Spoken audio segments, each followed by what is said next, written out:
Hi. Hello. This is Go ahead. this chat with this. Dang it. Chat with Chris and Pat, and we don't have a blooper reel, so that's kind of cool. Do you want me to turn it off?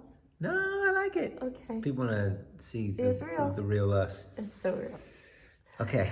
Oh, Chat with Chris and Pat. And today's day 18. 18. I'm losing track of the days. Superstar 18. And so today we took a walk downtown. We were going to take you on the walk with us, and then we're like, it's too noisy. It was way noisy. They had helicopters going on. They had street cleaners. It was a hot mess.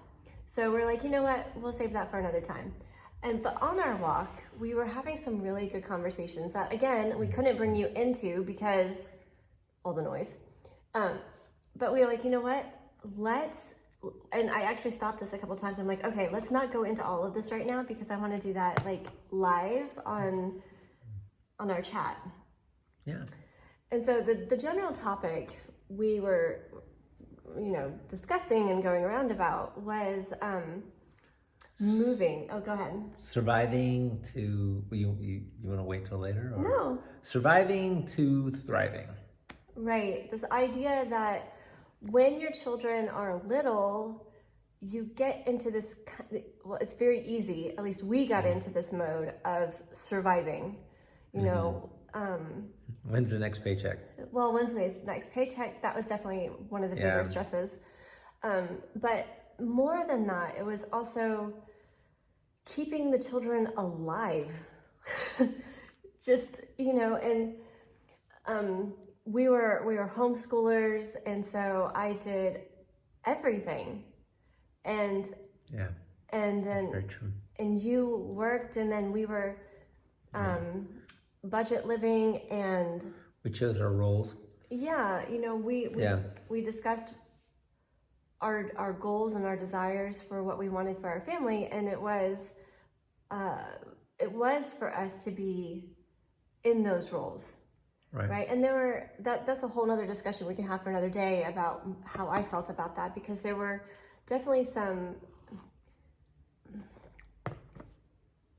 feelings of not fitting into the society and feeling like I had missed out on some things because, again, I was a very young mom. We were a really young couple, but that's beside what we're talking about now. We can talk about that. We have a whole year together, so we'll go into that, I'm sure. But this concept that right now, okay, let me back up. The whole idea came from what is our drive? What's driving us right now? And it has always been survival. It's always been just trying to make sure everything's taken care of, and have we done all the things that we need to do, and do we have everything covered, and all that, just surviving.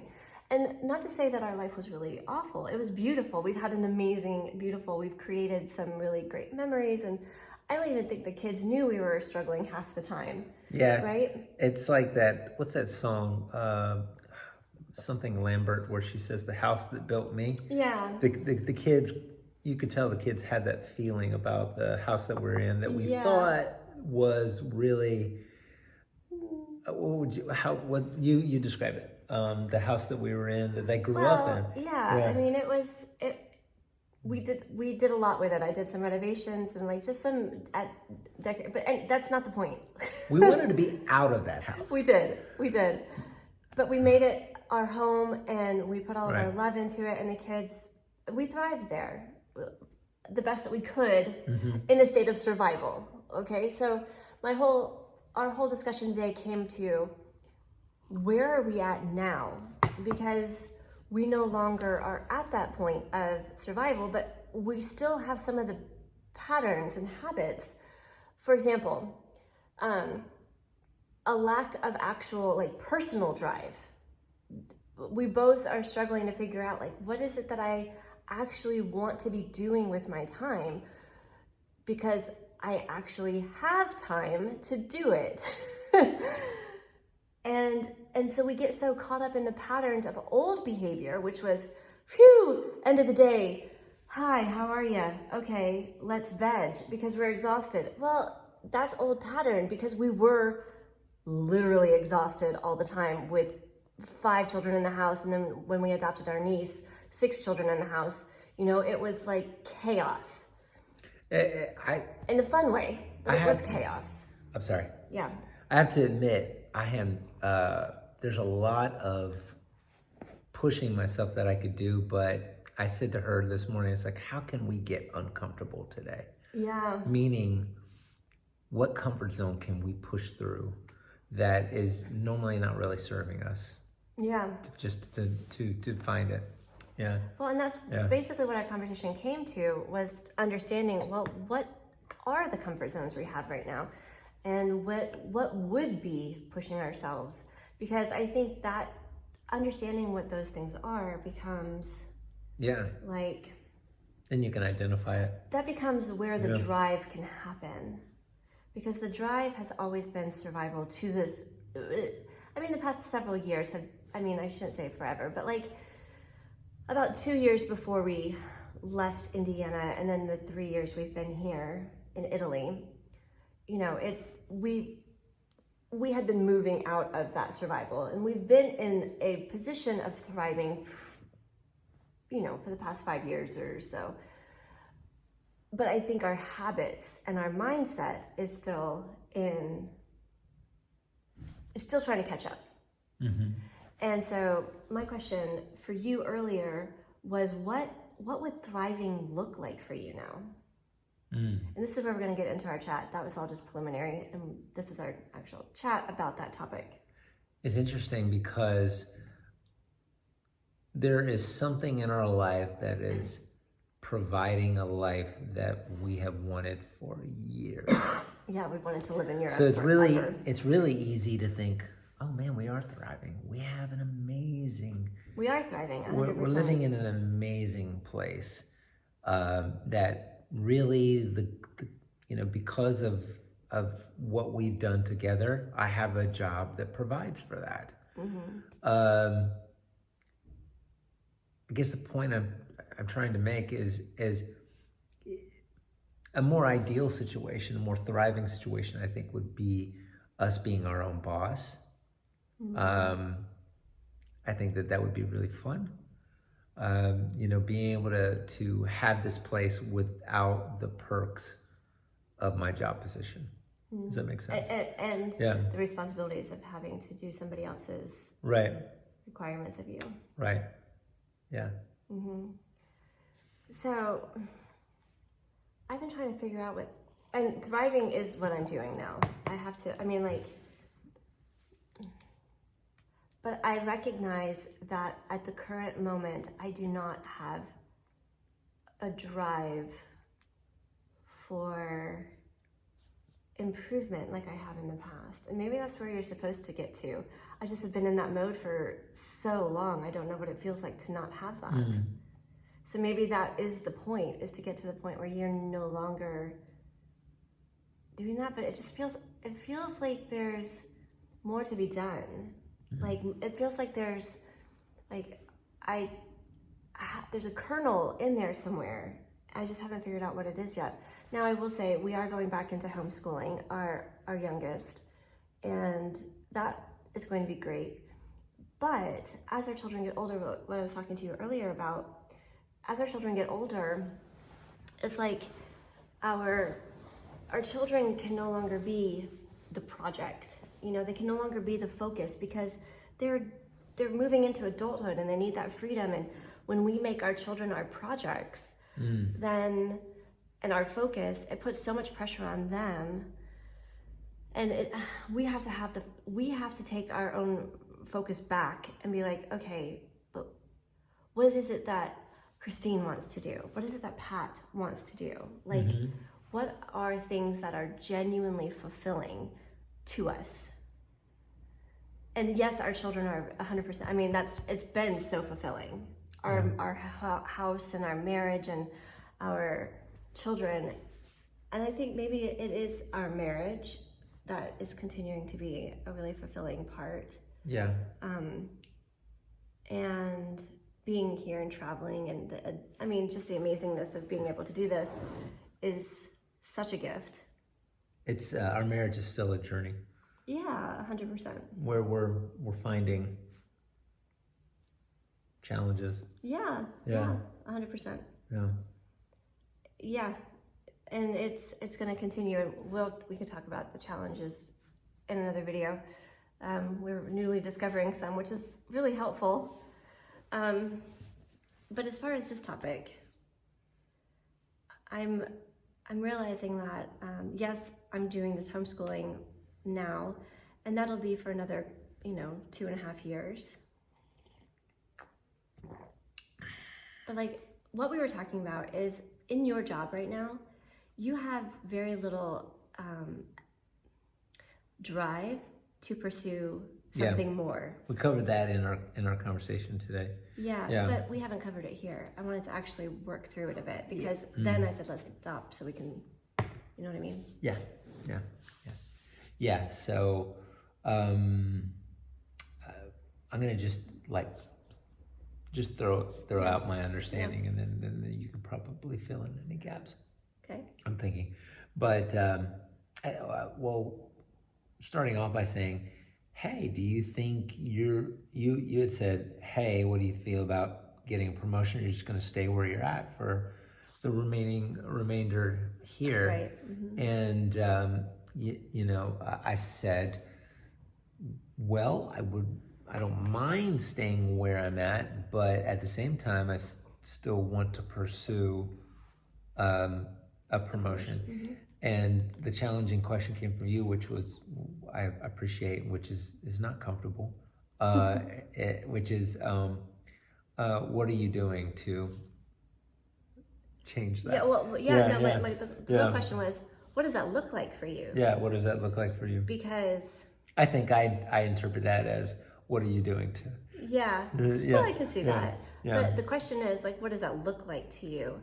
And because I genuinely think, that drive looks different. And we talked about this too, which is drive and ambition. Mm-hmm. You can have a mindset around that ambition is actually evil, or that it's a bad thing to have ambition and drive.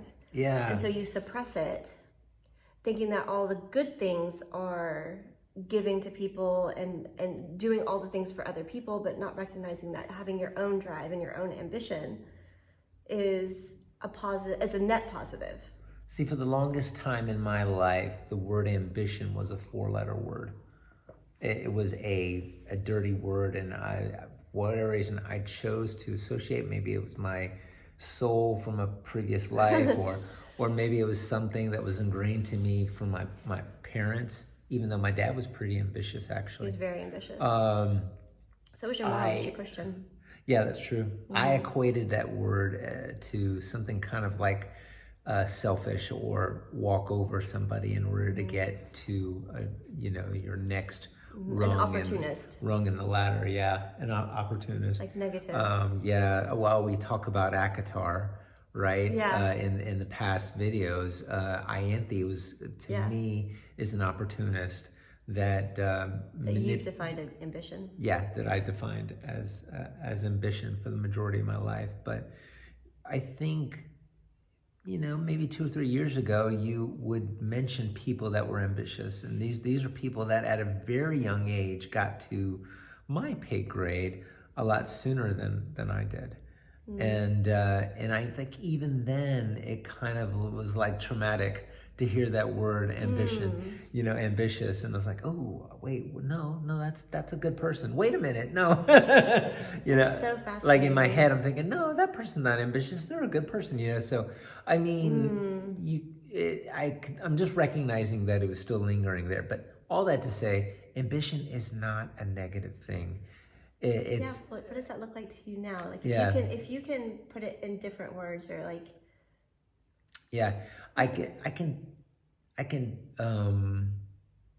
reflect on opportunities. It's kind of funny, opportunity.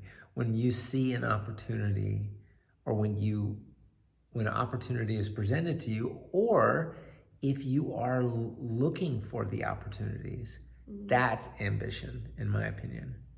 Opportunities to excel, to talk to somebody that may be a good mentor, to talk to somebody just because you know that the possibility of talking to them is going to actually create an opportunity for a promotion. You know.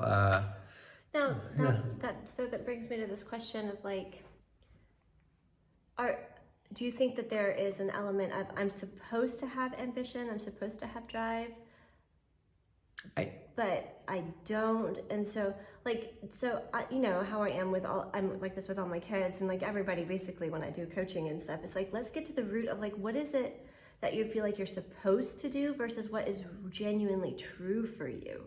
So like if you can uncover, because I can't help but think that the reason there's not been ambition, yes, is probably because there's been like this idea of what that means and it's negative. But aside from that, do you feel like it's just not something you want? This promotion and like moving forward in your career? Interesting. I think the only reason I would not want it is because of maybe a part of me that has maybe demons, if you will, like a self-esteem issue. You know, that would say, "Oh, you've got enough right now. You're making decent money. Enough. That's such a negative word to me. Yeah. You have, and well, by now I recognize that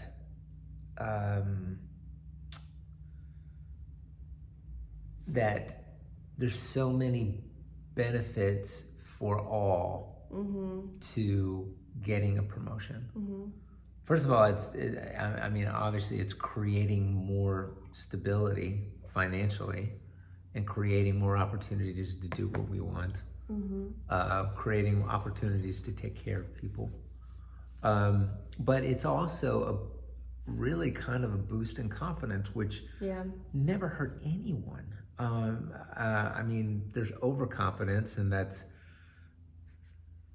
probably some sort of negative ego thing, but it's okay to feel confident, to get you to that next point maybe, or to believe in yourself, and therefore you inspire others, you know, or you get to that confidence level, which provides inspiration for others, which is a positive thing.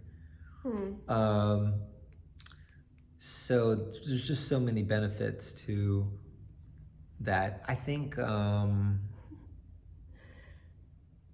at 17 minutes already. Oh my God, wow. I know. Oh, wow. Yeah, I just think about all the times I could have been more ambitious. And I think this message really definitely goes out to younger people, that it would have benefited my family more. But because I didn't demonize that word, in the beginning, everyone around me that I loved went through a little bit of stress, or a lot of stress, especially this one. But so it's more, just a little. It's bigger than you. Yeah. It's bigger than you. Yeah, because up to this point. Yeah. Now, correct me if I'm wrong. Up to this point, anytime there's been a promotion, I was the one searching for it. Yeah. To show you. Yeah. So that's when I say us together. Yeah. That's part of that, is she sees the value in me that I didn't. But she also wants to take care of her family. Yeah. Through you. You know, in a way. I mean, through the universe. There's a whole bunch of stuff going on there. Yeah.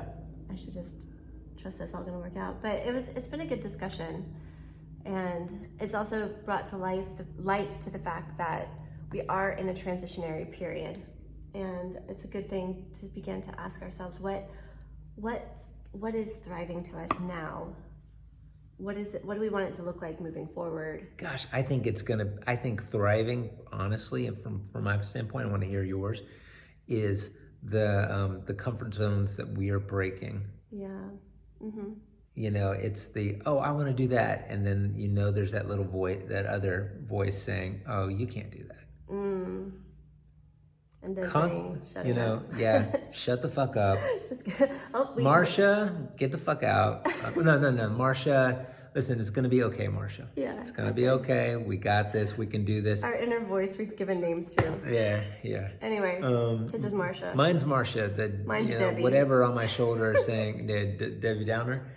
Debbie Downer, yeah. But yeah, we can scale this wall. Mm-hmm.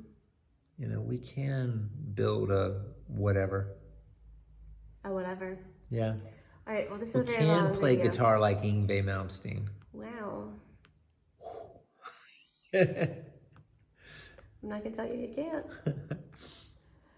Yeah, so this is gonna be requiring a lot more discussions, and well, we'll come back to it. But this is a long one. I'm wondering how you guys are feeling, like having these kind of discussions. Are you in a surviving or thriving? Or are you in that transitionary period where things are getting a little bit like figuring it out? Do you have some things that are dirty words you're not aware of? That's a good question. Is ambition a dirty word? Is confidence a dirty word? Yeah. You know? Self-esteem. There's a difference between ego and confidence, would you say?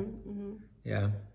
So, yeah, I want to continue this talk, but I don't want to keep everybody waiting. This is why I want to go live, so that we could just like chat and like continue going. Come on, y'all. Give us some. We'll get there. Was it likes or views? No. It was subscriptions. Oh, subscriptions. But we'll get there. Hit that subscribe button. Don't do that. It drives you crazy. All right. I'm not doing it. I'm a changed man. All right. All right, guys. Blessings to your journey.